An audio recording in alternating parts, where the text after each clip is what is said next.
Good morning everyone, it's Friday the 4th of September and welcome to this week's video, which today I'm being filmed on our newly refurbished Andrew Reed ward, which used to be Everton Cathcart, and I know many of you won't have had a chance to see the newly refurbished ward, but I can tell you that it's been an absolutely splendid refurbishment and all part of our programme to provide the best possible facilities for the future for our patients and residents.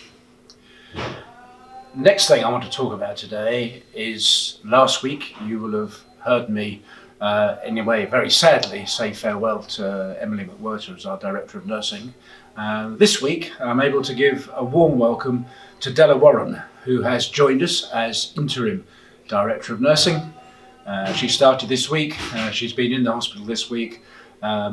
Many of you will know Della because she has been with the RHN in various forms over the last 4 years, and we're very pleased to have her now on board, having joined the executive team as Director of Nursing. Now, I know many of you watching this video, one of your main concerns is the desire to be able to visit your loved ones here in the hospital as often as possible. And I'm just going to remind you of what I said last week. This week we're coming to the end of a 2-week period of visiting.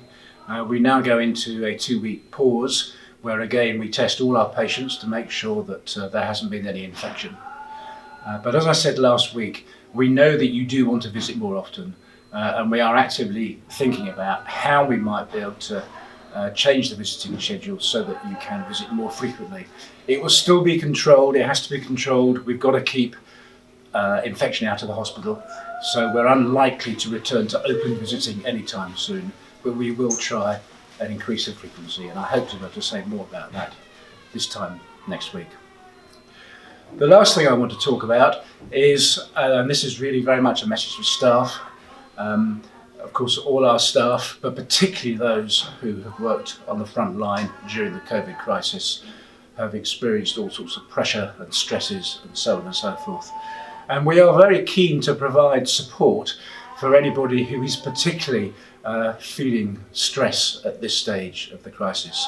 And I know different people will want different things in terms of support during difficult times, but one of the things we're doing, and our excellent head of HR, Fran Bays, is following this up, we're looking to see if we can get maybe 1 or 2 organisations from the outside world to support us and support staff who are looking for help and support as we go through this phase of COVID.